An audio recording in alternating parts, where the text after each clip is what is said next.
Hello, friends. It's been too long since I've come to you. Going through, overcoming, dealing with, and living life like all of you have. Happy belated July 4th to you, too, by the way. And thank you for those that served our country, died for our country, that fought for the independence of this country, that gave us independence. And first and foremost, to God. So, that being said, thinking about a lot of things, but I've said very little to you in the last several days. So, one of the things I was thinking about recently is along the lines of the series Why You Should Trust Me. And I was thinking about and talking to a friend of mine about a bad decision I made years ago in my life. Again, we make 35,000 decisions a day, right? This one had major impact. And I'll tell you briefly about it and the point. So, and the point is never quit. And as long as you don't quit, it's inevitable that you're going to win. And that's what Jamal shares with me regularly. The inevitable outcome, if you don't quit and you hang in there, is you have no choice but to succeed. I didn't understand that concept years ago, and we're going back to college. And I played college football, fortunate to say. Shepherd University. Shout out to my Rams. And I've never shared this, which I'm about to share with you all, but with, I don't know, less than a handful of people in my life. I'm 58. So, proud to say, thank you, God. So, I'm in college. Do the math, right? 18 years old. I'm 58. 40 years. 40 years ago, and I make my college football team. Shout out to the Shepherd University Rams. Go Rams! And back when I was there, the slogan was Shepherd College students do succeed. So shout out to all my fellow Shepherd College, Shepherd University graduates, alumni. I'm part of that club, proud to say. So I suffered a major knee injury the week before my the start of my senior year in high school. And prior to that, I was being looked at by some colleges, Notre Dame, Alabama. I'm small, but I was fast, I was strong, I hit hard. Like hundreds of thousands of you around the country that have played sports at a competitive level, right? We all have our stories. And I was looking forward to my senior year, and it's the week before the start of the school year and the start of our football season, and I suffered a devastating, life-changing major injury. I tore my ACL and severely sprained my left ankle and had a partially torn cartilage all in one play, all in a matter of milliseconds, which changed my life. So fast forward. So colleges that were looking at me were not looking at me anymore to offer me a scholarship to, pay for my education to come play football there. So there was a school, thank you Shepherd, that was interested in me and said, and I was looking at them because they had a hotel management program, which is what I wanted to major in, and they had a football team, and they were close to home. They were only an hour and a half from Baltimore, Maryland, where I'm from. Shout out to my fellow Baltimoreans on this channel that are watching. And I fell in love with the campus. And they had my program. Ironically, the job that I worked my senior in high school, my first hotel mentor, actually was an alumni of Shepherd College, at that time Shepherd College, now Shepherd University. And so with her guidance and input and feedback and positive reinforcement about her experiences there at Shepherd, my visit, they had a good football team. Fell in love with the campus and the people. I had done one other visit to another university prior to Shepherd, and I said Shepherd's the one. So I go to Shepherd College, and they were going to allow me an opportunity to try out for the football team. So with my coming off my major injury, and I wore a brace. It was called a Lenox Hill derotation brace. For any of you athletes out there that know about that, It was created by the doctors at Lenox Hill Hospital in New York State. It looked like the bionic leg, or it made me look like the bionic man. And if any of you remember that, I'm dating myself. I was 58, and so I wear this Lenox Hill derotation brace, which I had never had a major injury playing football, organized football, since I was in like 6th grade. I had never had a major injury prior to that. Never wore anything other than wristbands and a towel and a uniform. So my life changed in so many ways. So I go to Shepherd. I go early. I try out for the football team. Fortunately, I make the team. I'm a wide receiver, not starting, and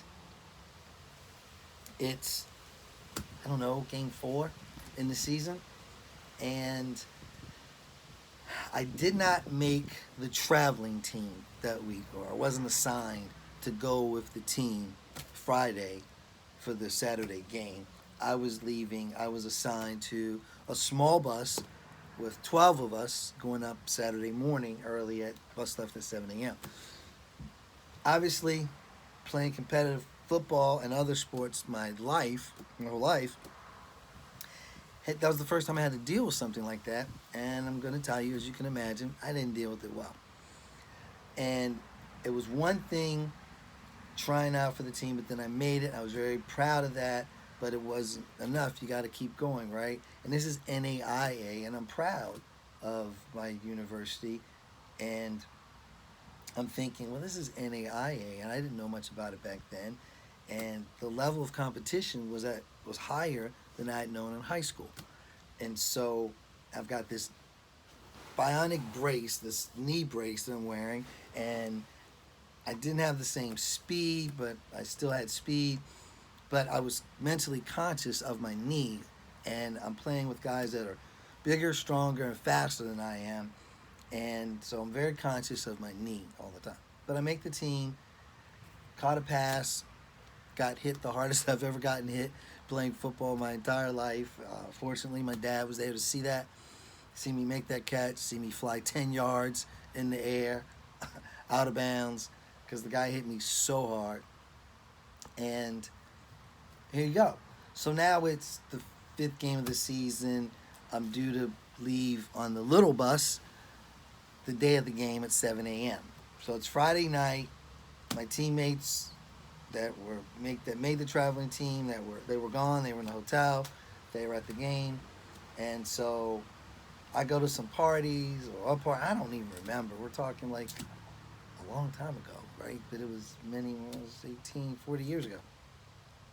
So I hang out Friday night, and I don't think I went to bed late, but I made a bad decision.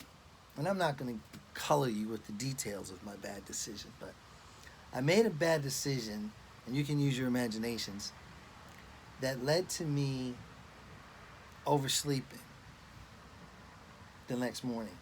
So I wake up, and I think it was like 7:10, 7:05, something like that. And I panicked, and I run out of my dorm room. I mean, I didn't even run out of my dorm room because I realized that the bus was gone. I think I did look, but it was gone. And again, it's 40 years ago.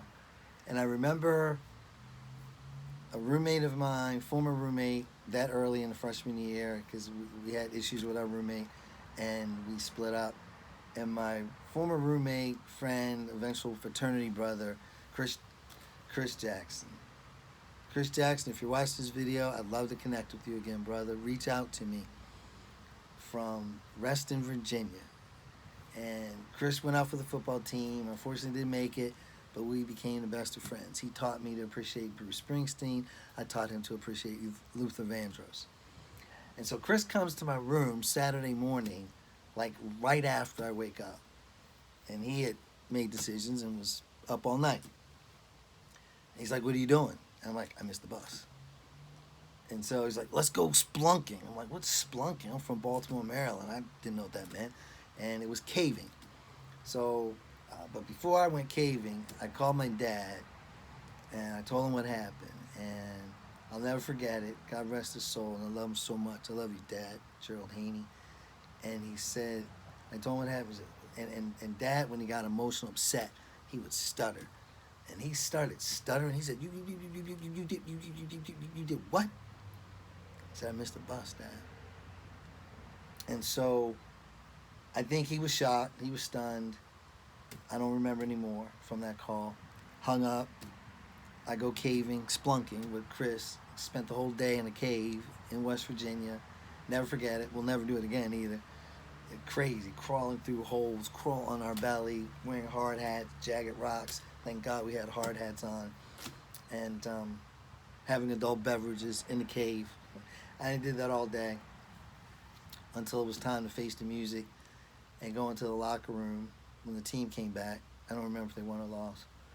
And the coaches were meeting in a room and didn't even acknowledge me. I just walked in, and I think maybe one of them pointed to my locker, and my stuff was cleared out other than my personal belongings, and I grabbed those, and it was pretty traumatic. But I did that.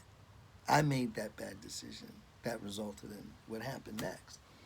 So then I went from there, and I just got even more active and involved, and I didn't look back. I was still friends with my teammates. I was still respectful to them. They were still respectful to me. Had a successful intramural career and just went on and did so many things in college. Was on the programming committee for 4 years, ran for student government vice president, was on the judicial committee, was a resident assistant. I did so many things that I would have never done had I played football, continued playing football. And every now and again I look back and think about what if, every now and again, because a good friend of mine, well, acquaintance, teammate of mine, John Foda, we came in together as freshmen. We were like number 4 and 5 or 6 and 7 on the depth chart. And John stayed with it and had good hands, had good speed, had great attitude, great guy. I think he was from Hagerstown, Maryland. John, if you're watching this, shout out to you, man. I'm proud of you. I have mad respect for you. Thank you for allowing me to borrow your cleats to play flag football intramurals. Lost in the semifinals to that. Was runner-up. But I was volleyball champion 4 years in a row, intramurals. Won an intramural basketball championship 4 years in a row, intramural volleyball champion, intramural softball champion. Just had an amazing college experience and career that I don't know what it would have been like had I continued to play football. I don't know if I would have been able to do all those things because football was a full-time job, even at that level, at NAIA. So I'm grateful for those experiences. And the lesson here, what is it? What's the punch, Ken? Is don't quit. Just don't quit. Just keep going, right? Keep going. And I own that decision. I can never look back. And the other point I was going to make is, had I stayed with it, I may have started. I would have gotten in games. I would have played a lot more. But I'm not sad. I'm not remorseful. It's in the past. I'm learning from it. I've learned from it my entire life. I'm grateful for that experience. To my coaches, if you're watching, I think it was Coach Barr was the head coach. I don't remember the other coaches' names. 40 years. And thank you for doing what you did. And I'm grateful for that experience. But my message to you is, don't quit. Hang in there. Keep going. Take a deep breath. Step back. And as I used to tell my kids, stack one good decision on top of another. So I made a bad decision, and I immediately turned around and made another one that turned out to be good. I don't know about if the splunking was a good decision, but the decision to move forward, was the good decision I made after that. So I've never shared that with the group before. Only less than a handful of people ever knew that story. So my goal is that it motivates, it encourages you, it speaks to you, maybe where you are, more importantly, takes you forward. So with that, love you. Thank you for your likes. Thank you for your watches. Thank you for your views. Thank you for sharing this. Thank you for just being on the journey with me and allowing me to be on the journey with you. So with that being said, I want for myself what I want for everyone. I want for everyone what I want for myself. Have a great night.